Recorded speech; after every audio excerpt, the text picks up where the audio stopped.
Hi, everybody, and welcome to another edition of Q&A with Dr. K. If you observe there's something different about the format today, indeed. Usually my lovely assistant Annie is the one asking the Q's and I'm supplying the A's. But today I am honored to have a couple of wonderful special guests on the Q&A today. So I'm going to be asking the Q's and the A's are going to be supplied by two remarkable people. Bob and Fran German are my guests today, and they've got a lot to share with us. As you will soon find out, when we talk about the benefits of a whole food plant-based diet and a sane, loving lifestyle that goes along with it, there's all sorts of wonderful health benefits, normal blood pressure, cholesterols, etc. But of course, overarching all of this is the hope and the expectation that we live long, healthy lives. Well, Bob and Fran know quite a bit about living long, healthy lives. They are in their 80s. And this is about healthy aging done right through the plant-based lens here. And so in this next little while, I'm going to let them tell their remarkable story and then share with you the best pearls they have for living a long, healthy life. And it's more than just living, it's thriving and it's being happy. I mean, what else are we here for except to be happy? And of course, happiness is one of the major things that helps you live a long life. So Bob and Fran are going to cover all that with us. They have a wonderful website that we'll be sharing with you. And they have written a book, 101 Ways to Be Young at Any Age. Boy, that title says it all, doesn't it? And we'll tell you about where you can get their wonderful book. But more importantly, we get to bathe in their energy and be in the presence of people who know what they're talking about when it comes to living long, healthy lives. So with that introduction, I want to give a very warm Q&A with Dr. K. Welcome to Bob and Fran German. Welcome to our program here. Thanks for joining us. Thank you, Dr. K. We appreciate your inviting us, and it's our honor to be here with you and with your audience. Well, of course, I'm a physician and I have a medical viewing of people's adventures, and these two folks certainly have won their spurs of legitimacy when it comes to medical travails. They each have overcome some serious medical issues, which we'll explore now. And of course, they use a plant-based diet and loving lifestyle to help them achieve this health victories. So I'll let you decide who goes first, but do tell us about your, Fran. Yes, you had quite. She got her hand up faster. Hand up, yes. Okay, we'll call on the lovely lady first. But seriously, there are some diseases, some diagnoses in medicine, when you see them on the chart, it makes the doctor fight down the impulse to run the other way because we don't have that much to offer these people. And one of those diagnoses is myasthenia gravis. This is a powerful disease of the nervous and muscular system. And very few people overcome it, but you are looking at a lovely woman who's done that. So Fran, tell me how the diagnosis of myasthenia gravis entered your life, how did it affect you, and most importantly, what did you do to overcome it? Okay, I'll be happy to. In the fall of 1992, I woke up one morning. We were living in South Florida, west of Fort Lauderdale. And I woke up one morning and I couldn't open one eye. So we went to our doctor. He took one look at me and he said, "I think you have Bell's palsy." And for some strange reason, I said to him, "No, I think it's myasthenia gravis." Now, don't ask me where I got this idea. It just came from somewhere. And I had never heard of it at all. I mean, most people haven't even heard of it. Yeah. At any rate, he sent me across the street to the neurologist. The neurologist gave me what's called a tinselin test. My eye popped open and he said, "It is myasthenia gravis." And he put me on prednisone and he put me on Mestinon. And I was taking Mestinon every 4 hours around the clock. I haven't slept through the night since then.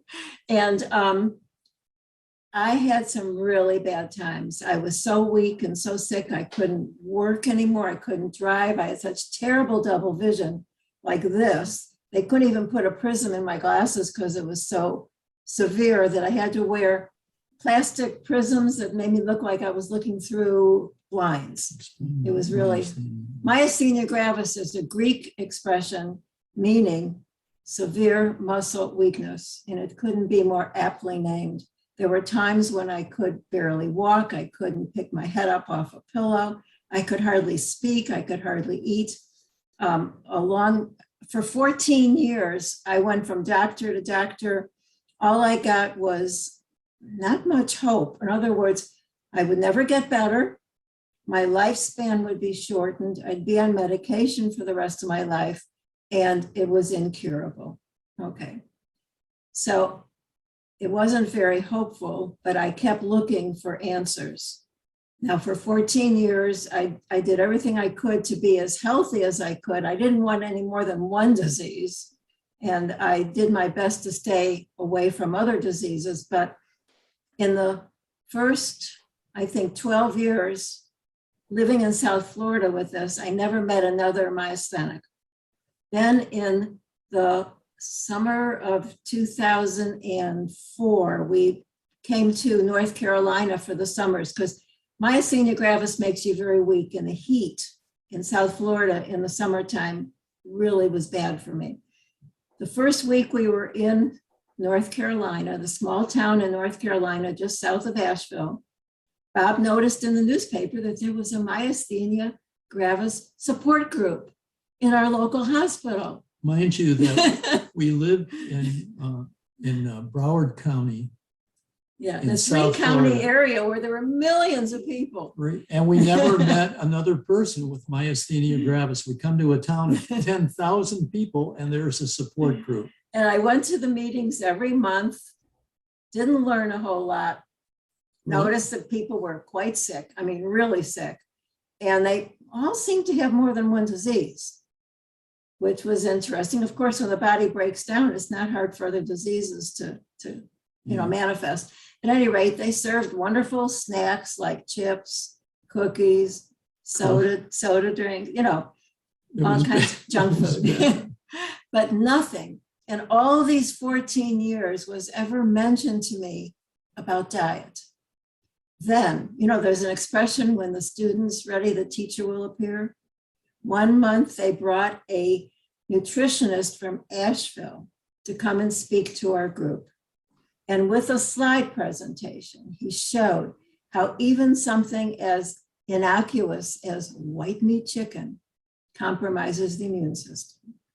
And he recommended eliminating all animal products. He recommended reading the China Study by T. Colin Campbell and Diet for a New America by John Robbins. I want you to know that in this group of people, I was the only one who took it to heart, read both books, and changed my diet. Now, a year or so later, my friends in this group had all died, but not from myasthenia. They died from heart disease. They died from cancer, from diabetes. But I switched my diet, and the only problem was every time I tried to get off the prednisone, I felt sicker. So on a visit to California to visit my son, he took me to his doctor in near San Diego, who was the first plant-based doctor in Southern California. And he explained that my adrenals were shut down from all the prednisone. And he built up my adrenals first, and then he took me down off the prednisone very, very slowly. So within a matter of months, I was off all medication, symptom-free, and now it's 15 years later, and this incurable disease hasn't reared its ugly head again. So, but I think at that point, I think the key for us is that Fran was given no hope. We went to 11 different neurologists around the country, and we have something that we call the nocebo. So you all must know what the placebo is, the sugar pill. Well, the nocebo is when you go to a doctor. Gee, I'm with a doctor right here. But let me tell you what the first doctor that my family physician said to me when he saw me at the beginning. It's incurable. You'll be on medication the rest of your life. You will not live as long, you know. Yeah. So that's a nocebo when the doctor gives you no hope. No hope. Yeah. Yes, we call it, it's a medical hex. You put a medical Yeah. hex on people. Yeah. I see. Yeah. Well, we, Fran, it was a tenacious person, and she did everything she could to keep her body healthy, to ward off any other diseases. And the key was when we switched, when we stopped eating meat, we stopped eating All animal cheese products. and all that stuff, and we went totally plant-based. Now, Now, I want you to know that, 15 years ago, it wasn't as easy as it is now. Now, there's a plethora of recipes on the internet and so many different cooking shows. There's just no way that anybody could say, I can't do it. It's all out there for you. yeah. Mhm. And then just about the time that I was getting better, Bob developed a problem. So I'll tell you my story. It's not as dramatic, I think, as Fran's, but I always was thin. I always kept myself in pretty good shape. And I found myself learning to race walk. So it's a sport even in the Olympics. And I was working out with a group of young women. Wait, that's not a good thing to say here. I was training with them. They taught me how to race walk. It's a specific technique. And I would walk 8 or 10 miles, and I got faster and faster. And these were Olympic hopefuls. They were trying out for the Olympic team. So it was hard for me to even come close to their speed, but I did get fast. It was a really good exercise program for me. And I remember walking fast on that same path over and over and over. And I decided to switch to a different trail, so to speak, a different surface. And again, I was doing quite a bit of this race walking, and I developed a pain in my groin. Well, nobody wants a pain in the groin, but it was a bit concerning. So I went to a local urologist. And he examined me and he said, I really can't find anything down there. He said, but I know that you're really not a complainer, and I want to do the right thing. So he said, let's do a CAT scan just to be sure.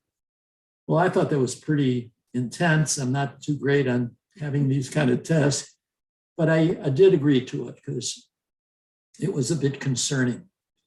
And a few days later, he called me back in with the results, and he said, I can't find anything wrong in the groin area. I think you just pulled a muscle down there, but take a look at this. And he showed me the film on a U-box picture, a light in his office.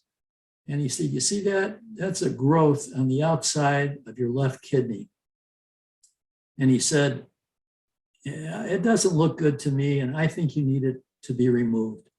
And he said, I don't think I'm really qualified. I think you have to go to a specialist. So I wound up going to the Duke University Medical Center, which is a very prestigious and well-known place. And I did find a specialist, one of only two people at that time that did this kind of surgery. And it's called a cryoablation surgery, where they actually froze off this tumor, and then it sort of dissipated. And I had to really sweat out a week or so before I got the results. I went back for the results, and he said, I took 3 biopsies, and one of them did come back malignant. You have renal cell carcinoma. And I remember I was, I guess, shocked because I've never really been that sick before. And I had him repeat it 3 times. And finally, I came to realize I have kidney cancer. I am a slow learner. I had kidney cancer at that time. So that hospital was about a 4-hour drive from our home in Western North Carolina. And on the way home, He also, by the way, this doctor, did not give me any hope. He said, in fact, this type of cancer is a type that could likely come back. And on that ride home, But no direction on how to Yeah, he didn't tell prevent me- it from coming back. he didn't tell me, change your diet or do this or that. He just said it could come back. And we drove home together and we made a pact to switch. We had to do something. We felt we just couldn't go on living like we were living. So we decided to adopt a diet and lifestyle change. And the main part of it was to switch to a whole food plant-based diet. And we never looked back. That was 15 years ago. So in our minds, my story is about prevention of disease. I had the cancer. He said he got it all. It could come back, and I didn't want it to come back. So I switched my diet in order to prevent this Recurrence. reoccurrence, And mine is about reversing. an incurable disease. And it just amazes me how many people have autoimmune diseases and just, they won't change their diet. They know that it helps, but they just, To us, it's sort of an insurance policy. yeah, It's free. it's a free insurance policy. Really? And We all can be the fix to this dilemma of health insurance that we have in our country just by And I taking get- care of yourself. I get I swear, I get calls from my insurance company. They are so sure that I'm not taking care of myself because I'm not taking any prescription drugs and I'm not running to the doctor every 2 weeks, that they want to send a nurse out to the house to examine me. And they offered me a $25 gift card to Walmart if I do it. I swear. Well, They ought to be yeah, thanking me for not costing them anything. absolutely. It said we have a system, we don't have a system of healthcare, we have a system of disease care. Sick care. And if you don't have a disease, what's wrong with you? Exactly. Really, It's so contradictory. Yeah. really. So, Go ahead. it's our feeling that a lot of people think that as you age, and we've spent the last great number of years being an advocate for healthy aging. And people have this impression that as you age, you're going to get sick. It's expected. And we're saying, this is bizarre. I have to tell you, in the last 15 years since we switched, we can't even remember when we had a cold, let alone a cancer. So if you are out there thinking about going plant-based, or if you're maybe on the wagon and you're cheating a little too much, or if you're a seasoned veteran of plant-based eating, stay the course. If you're off of it, get back on it, because It works. you want to enjoy, especially the third of your life. You don't want to be tied to doctors like this guy. This guy I love being tied to, but any doctor. You don't want to be taking those meds. You don't want to be going for tests. You don't want to be stressing out over the results of these tests. So if you eat clean, that's taking a gigantic step forward to a healthy aging process. Yeah, we actually have some friends who's basically their whole life is going to doctors. Doctor to doctor Yeah. to doctor. And people say, well, I can't do that because it's too expensive. Well, let me tell you, we spend a whole lot less on food than people who are eating animal products. Oh, yeah, especially Sure. now. Oh, yeah, with all the Shortage prices of- going up. The only thing I see that's gone up recently is mushrooms. Honestly, I don't know why mushrooms have gone like tripled in price, but nothing else. But seriously, you hit on an important point. People, oh, it's expensive to eat this way, but it's not. The staple foods where you get your calories and your protein, the rice and beans and greens and fruits, they're cheap. You can buy a 10-pound bag of rice for $4 and a 15-pound bag of lentils for $12 and eat all of it for a month. So the idea that this is an expensive way to eat, and if you're not putting out money on T-bone steaks and premium cheeses, you got a few bucks left over to buy the organic kale, the organic broccoli. It's really not expensive to eat this way. And as the medical MC here, let me just, I don't want to take away much of the wonderful time here, but this is not hocus pocus woo-woo California. We ate plants and got healthy. There's some solid science behind this. The fact that Fran stopped eating meat, when someone bites into a chicken breast, what's in that animal muscle? Well, there's obviously muscle fibers, there's blood vessels, but there's nerve tissue throughout that animal's muscles of all types, whether it's a cow or a pig or chicken, whatever it is. And in some people, as they bite into the nerve endings and all this meat, some of that nerve fiber and the synapses where the nerve connects to the muscles gets into the digestive system. Protein fragments of that nerve can leak out if you've been injuring your gut wall and you've got increased permeability.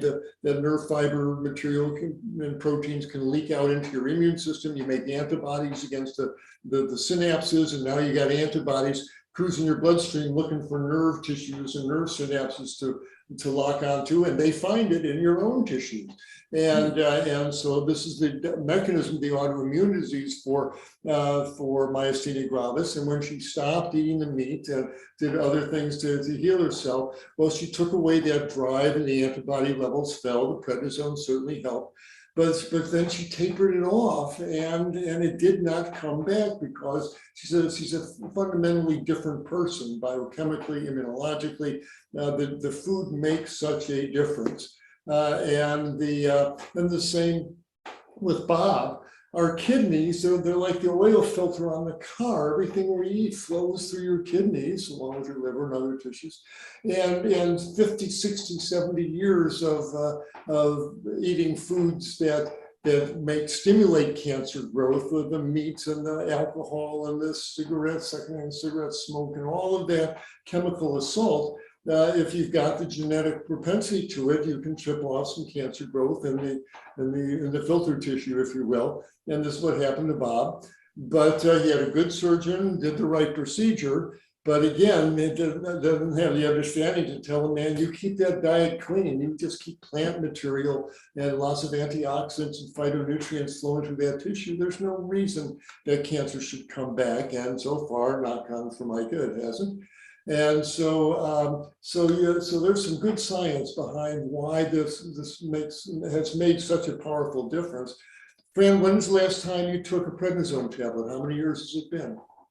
About 15. This is remarkable. This is a write-up in a journal, but it shouldn't be. This should be the standard of care. Absolutely. So anyway, I want to turn back to them because they've got so much to tell us about how to make this transition, how to stay on it, and mistakes that people make. I'd like to hear their viewing on that, as well as their 10 ideas for living a long, healthy life. So tell us how you made the transition. What's a day of eating like for you? And how can you help people stay on the path? Well, I can start with that. What I got a lot of benefits out of this because you get all the good food. I eat like a king. So we sort of make a big deal about eating.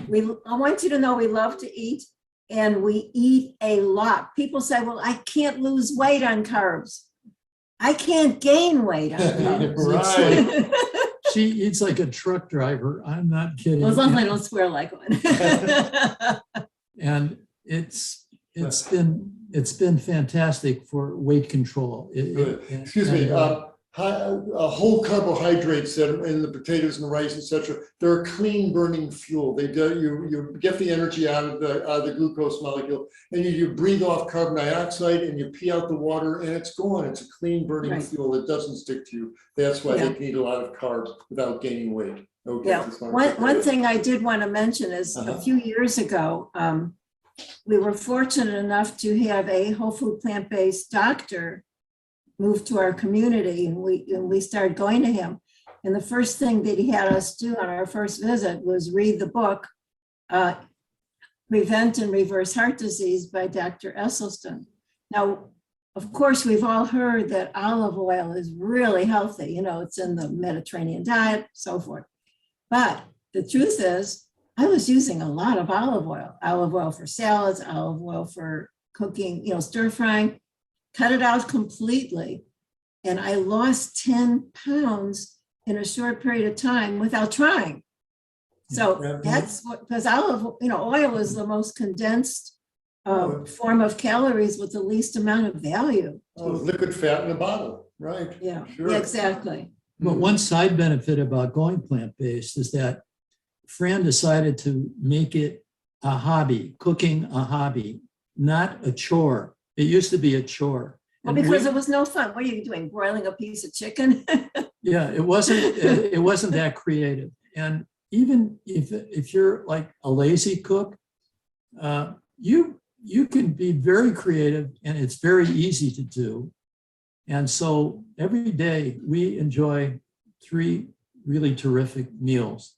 So you might want to say what we eat for breakfast. Yeah, Well, what's first of all, I a want to typical mention- eating day? Go I'm ahead. sorry. Take us Yeah, through a typical eating day.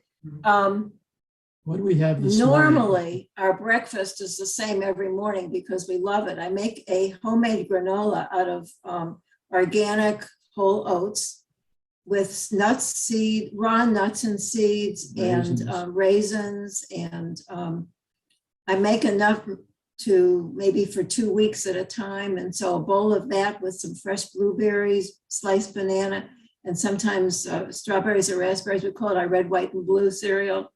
And that with almond milk, that's our breakfast almost every single morning. But we do add to that. We add, I put in 2 heaping teaspoons of ground flax meal for omega-3s. And I put in, and in the mixture, I have hemp seed and chia seeds and others. It's really healthy. I mean, it's really good. And the only thing you'll be spending more money on is toilet paper, because you will never be constipated again on a whole food plant-based diet. we do start our day, by the way. The very first thing we do, well, probably the second thing after we get up in the morning, but the second thing we do is that we take a glass, about an 8-ounce glass of room temperature water with the juice of a fresh lemon. And that seems to help flush us out. I know it sounds crazy to drink something acidic to make you alkaline, but it does. No, it's true. The citric acid turns into bicarbonate. It actually does turn into an alkaline. Yes. Go ahead. So for lunch, like today we had we usually have leftovers for lunch. Lunch is usually leftovers. But so Fran, we had a falafel. I made baked falafel. Yeah, and we had that for a nice dinner. It was sort of an Israeli style dinner. And we used the leftovers today. Fran made a wrap out of falafel. It's fantastic. And, not baba ganoush, but because I didn't have any eggplant, but I made a hummus with artichokes and chickpeas. Was really good. Fantastic in a wrap, and with leftover farro with mushrooms, and we had some fresh fruit with that, and kiwi. Then. And our dinners are Fran likes to do some international cooking just about every day. We've been lucky enough to travel to some 75 countries in our 59 years together. Did I have that right, Emma? Yeah, you're right. Oh, good. How about that? And because we lived in South Florida for so many years, we really aren't fond of the cold. So we used to spend our winters in Chiang Mai, Thailand. So we eat a lot of Thai food, but all the Asian foods, for example, very healthy. If you make them healthy, they can also be very oily. Yeah. I don't make them with oil. Without a lot of oil, right, exactly. Yeah. But just delicious. We do eat a lot of grains. We eat a lot of brown rice and other grains, other whole grains, always whole grains. Whole wheat pasta. And we eat a lot of potatoes. A lot of potatoes. Excellent. Yep. Yeah. So many people find that it helps to make the food taste great. To use lots of different spices and international cuisines. That's a good way to keep people interested in the cuisine. And second is you make a big batch cooking lots of food. So you have to cook every day if you don't want to. You Right. make a big pot of soup or casserole and eat off that for a few days or freeze. Yeah, I just wanted to say that one of the greatest things I ever got was an Instant Pot. I Not can the make a first time huge I've heard pot that. of soup or stew. What I normally do is immediately freeze half of it. So then you got another meal in the freezer. What do you freeze it in? Small freezer containers or a big pot? No, I don't do like for one day at a time because I'm not working. And this is like I have to take food to work. But I freeze enough so that I have enough for a whole meal for us another day. Got it.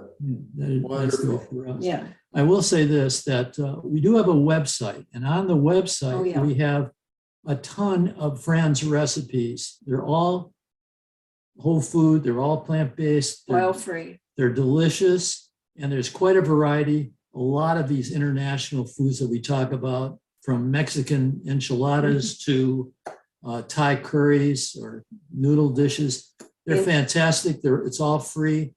It's on our website under the Power of Food tab. So it's at www.bobnfran.com. But it's worthwhile going there. Cooking plant-based, it can be fun and easy. And it's just part of our life now. We can't even think about eating a piece of meat or.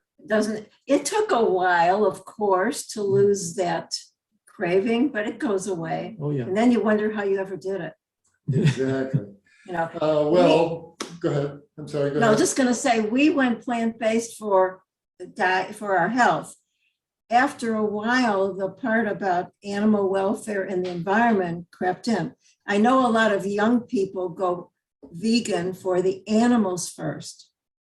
You know, and that's fine. However you get there. Whatever gets you there. Yeah. Absolutely. So you wind up healthy and happy, and that's the most important thing.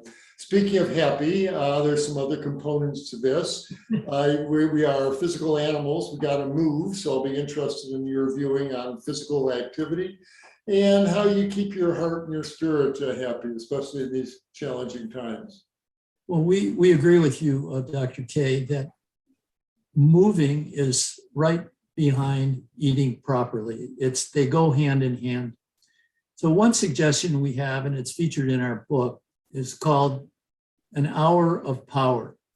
So we would encourage you to think about taking an hour in the early morning, if possible, and put together your own regimen of stretching, of maybe walking for 20 or 30 minutes. Try to get it, and it should be brisk walking. I don't mean taking your dog out for a little stroll. I mean walking, pumping your arms, getting your heart up, a good 20 minutes. You could spend then a little time in meditation in that hour, sitting quietly, focusing on your breath, clearing the clutter of the monkey mind, getting ready for your day. And that kind of routine just energizes you for the rest of the day. You talk about a lifted spirit, that gets you on the right track. And we also talk about understanding and being grateful for what you have. We kind of go through our gratitudes every morning. And then we set some intentions for the day. One of them, I think that's really important, is the idea of taking your mind off yourself and helping someone else. You could volunteer somewhere. You can do random acts of kindness. You can just pay compliments to a person that you meet or someone you talk to on the phone. And that idea alone is self-inspiring. It just energizes you and it lifts your spirits. That kind of thing is an important element to healthy aging. If you take that away, that morning hour of power, and these little ideas that I'm throwing out, it doesn't give you the edge to live a long and healthy life. But if you incorporate some of these things, it goes a long way to get you there. And if you say you haven't got time, get up a little earlier. Yeah. And we say about movement, we say, get off your butts. That's B-U-T-T-S, you're behind, and get off your butts, B-U-T. But I need to go to work, but I need to dress my children every morning, but I just can't get up at that time. Or I've got the but, forget it. Get rid of that negativity and turn it into some positive habits. It's life-changing and it's fun. They've actually said that sitting is the new smoking now. We deliver Meals on Wheels to the elderly, the elderly, they're probably younger than us. They're all younger than us. In our community. And they just sit in a chair all day long. And it's sad, and it's very unhealthy. Yeah. So that's a couple of examples of the idea of movement. You can't, like Fran said, sitting is like smoking. It's unhealthy and it's not good for you. So get up and do something. I don't care what it is, but just move your body. Here. You want to mention a little bit about Qigong? Yeah, another thing we do is we practice, this is our sort of our secret weapon. We practice an ancient Chinese healthcare system called Qigong, Q-I-G-O-N-G. We have about 35 free Qigong lessons where you just practice with us every day on our YouTube site. Our YouTube channel is called Young at Any Age. That's the whole idea here. But Qigong has a dual magic to it. It actually relaxes you and de-stresses you. And energizes. And at the same time, it lifts your energy level through the roof. So we're both in our 80s. Remember this, both in our 80s. We have unlimited energy. We rarely ever get that tired feeling. Oh, I got to lay down. It's 4:30 or 4 o'clock. We don't go there.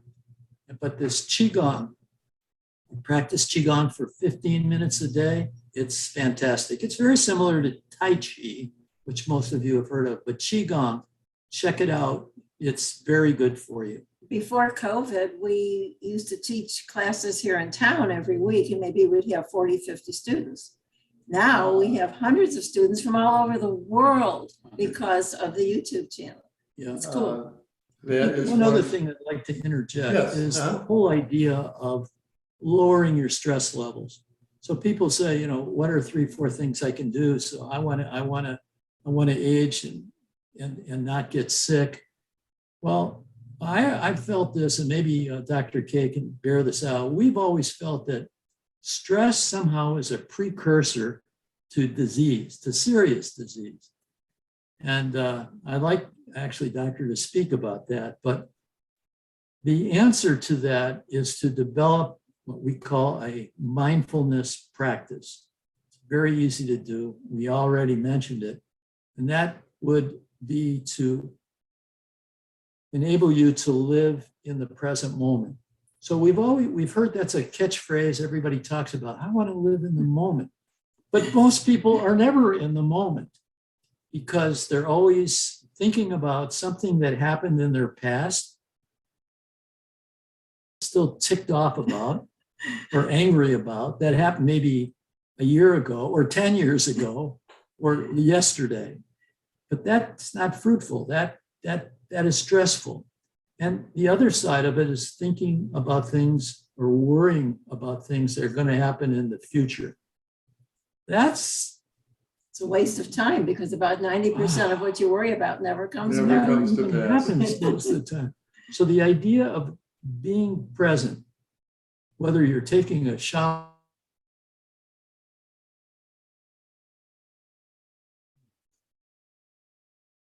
doing, it improves your concentration and it helps you be balanced in your life.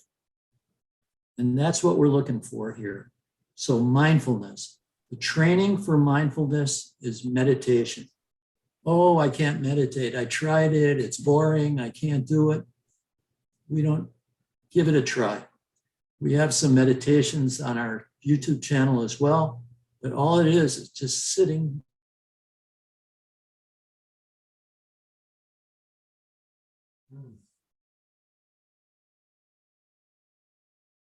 on your breath, and that will keep you in the moment.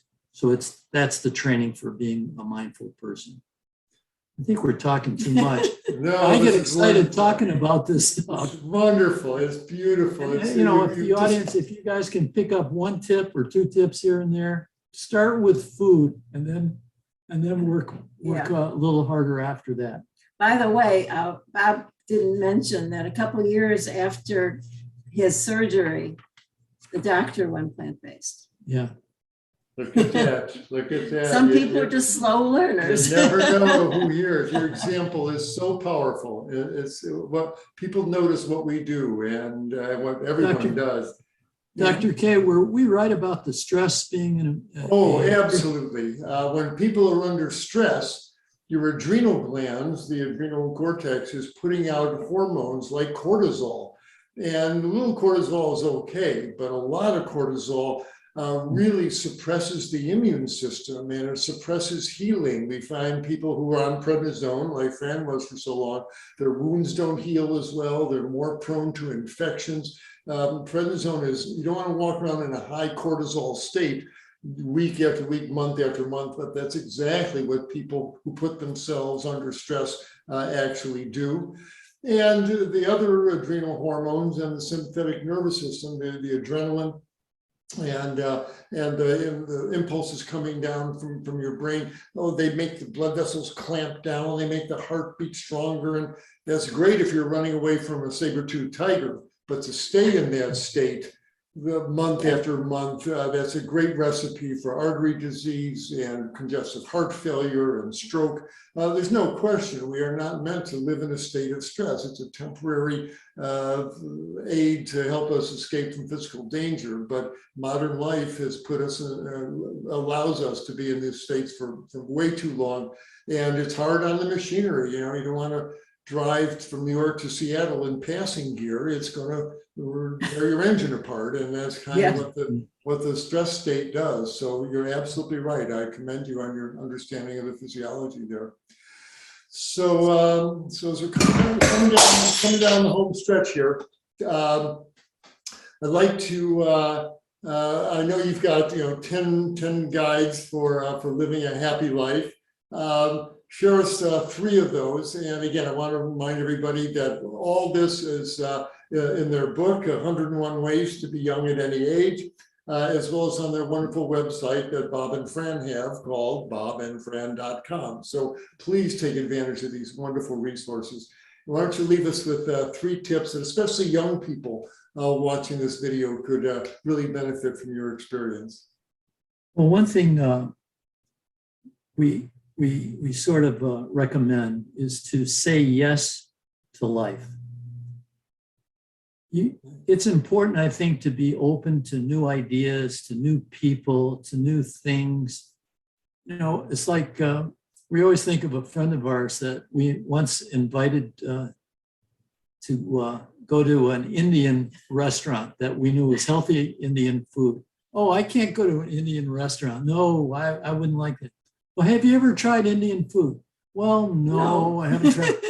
So if a situation comes up where you can try something different or do something different or meet a different type of personality with maybe different views, do it. Say yes every time. It won't go wrong. Excellent. Another thing is that I think it's important to go with the flow of life. Life, we've been on this planet for more than 80 years. And as all of us know, that life has its good times and its not so good times. But the beautiful part of life is that all of these things are impermanent. They don't last. Good times don't last, neither do the bad times. So you've got to go with the flow. We've taught at the Buddhist University in Chiang Mai, Thailand for about 6 years. And we always taught the monks. The monks were Theravada Buddhist monks. And these guys were from all over Southeast Asia.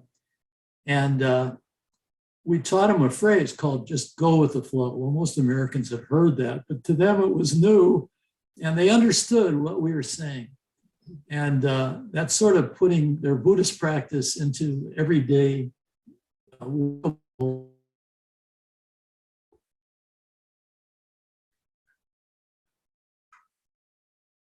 go with the flow of life, accept what's going on and handle things in the best possible way. But don't resist things, just go with it. The expression is what you resist will persist. Yeah, so don't fight it too much. And I think for adults and for kids, we advise you to live your best possible life. Do things that make you happy. And we use a phrase, I wrote it down here, do what you love And love what you do. And we've taught that to our kids and our grandkids. And that would be a little piece of advice that I'd ask you all to think about. Beautiful. That's just beautiful.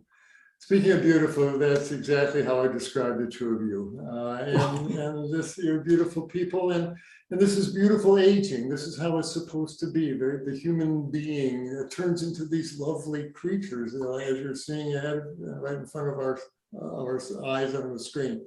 And this is all our birthrights. We all each have a right to conclude our lives in this wonderful, wonderful state. So we've had two masters show us how to do that today. And I am so grateful for Bob and Fran for sharing their experience, their wisdom, and just who they are. And again, their example is the best teacher of all. So check out you can get your wonderful book, 100 Ways to Be Happy at Any Age. You can get that off your website as well. They can purchase your book. Definitely, there's all these free goodies on their website. And you're going to be showing up on the internet from various places. Do you have a regular podcast, by the way, or? Well, we don't do a podcast, but we have a ton of YouTube videos on our YouTube channel. Oh, well, they're all free and they're all quite good. That's great. So check out their YouTube channel. Bob and Fran German, thank you so much for your time and for your expertise and sharing your heart. We appreciate you, Dr. K. Thanks for having us. Appreciate all the viewers today as well. Okay, everybody. Be sure and check out the website, and you'll and I'll be putting the relevant information down below to check out their book title, etc. Take care. Stay well. Stay happy. Bye-bye. Namaste. Namaste.